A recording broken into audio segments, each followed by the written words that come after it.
성경과 인문학을 이어주는 리서치 투어 시간입니다. I'm your little archaeologist guide.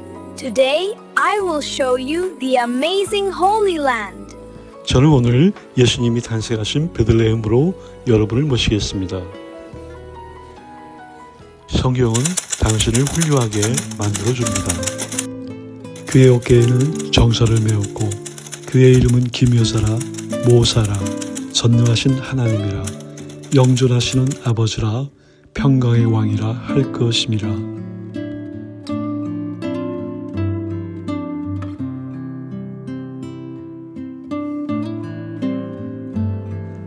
예수님은 하나님과 번체시나 동등됨을 취하지 아니하시고 오히려 자기를 비워 종의 형체를 가지사 사람들과 같이 되신 분이십니다.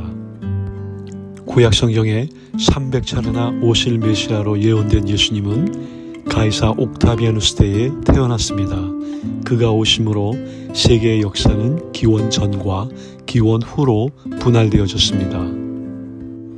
그분의 세계사적인 왕권은 칼과 전쟁과 음모로 빼앗은 권력이 아닌 동정과 사랑과 겸손으로 세상을 비춘 빛의 권세였습니다.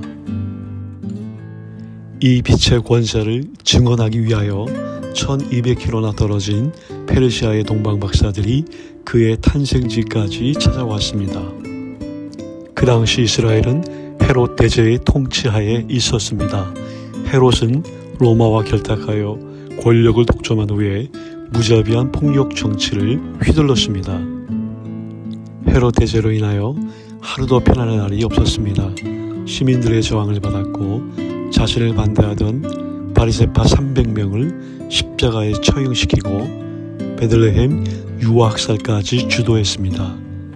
특히 그는 자신의 아내와 장모와 처남과 자식들까지 처형했습니다.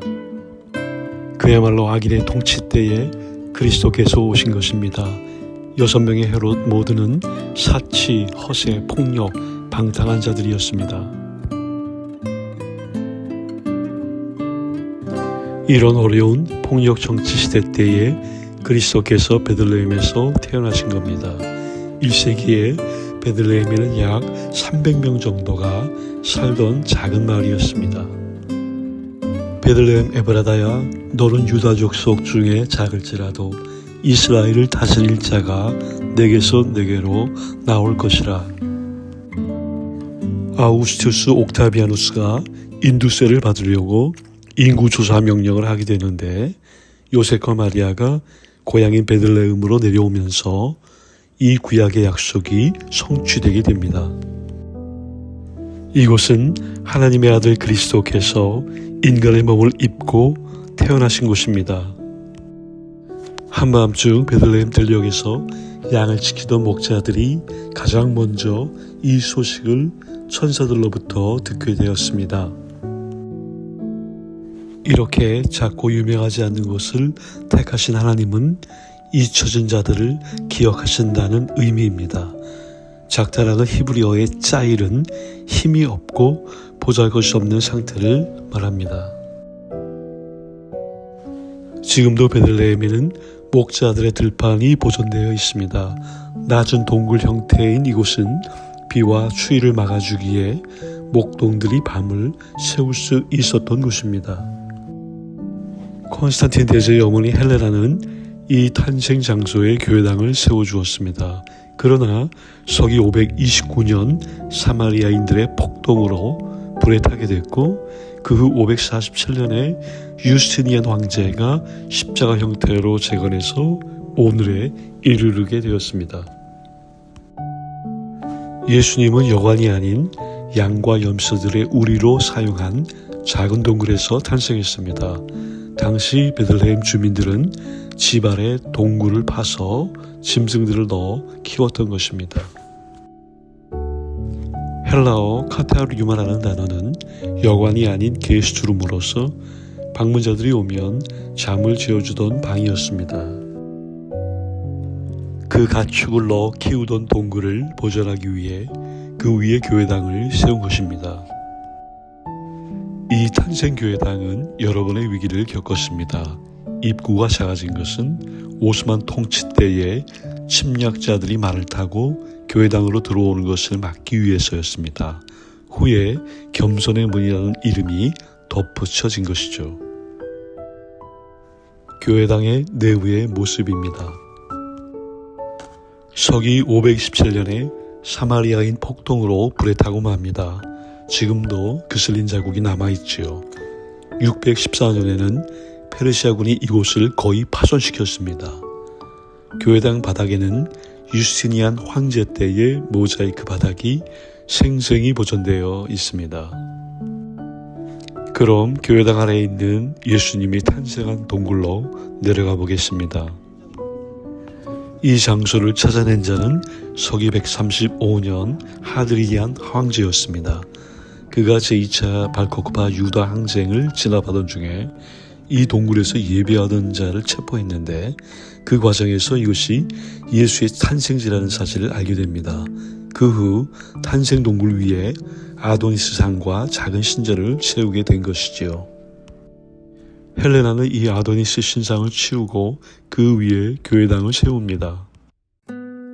베들레헴에는 성경에 관련된 곳이 더 있습니다. 라헬의 무덤이 이곳에 있는데 베냐민을 낳다가 산고로 죽은 곳이 이 근처에 있고 그녀의 기념 무덤이 있습니다.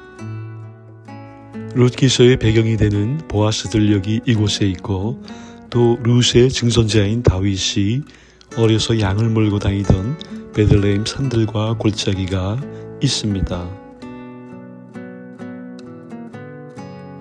교역자를 양성하는 베들레헴 바이블 칼리지가 있고 수많은 순례자들에게 감격을 주는 은혜의 마을이 되어지고 있습니다. 베들레헴 탄생교회 곁에는 성 캐더린 교회당이 연결되어 있습니다. 이 교회는 십자군 시대 때 처음 세워졌는데 4세기 초에 캐더린이라는 여성이 이집트에서 예수님을 변증하다가 참수당한 것을 기억해서 세운 순교 교회당입니다. 그 교회당 지하에 제롬의 성경 번역실이 있었습니다. 제롬은 여기서 20년 동안 신구약 원문을 당시 라틴어로 번역했고 420년에 이곳에 장사되었습니다. 그의 번역실이 탄생 동굴 바로 옆에 있었는데 주님의 성육신을 날마다 생각하면서 한 글자 한 글자씩 옮겼던 것이죠. 이 불가타 성경은 캐톨릭의 공식 성경이 되었고 종교개혁과 그 후 학문 발전에 큰 영향을 주었습니다. 베들레헴은 현재 팔레스타인 웨스트뱅크 안에 위치하고 있습니다.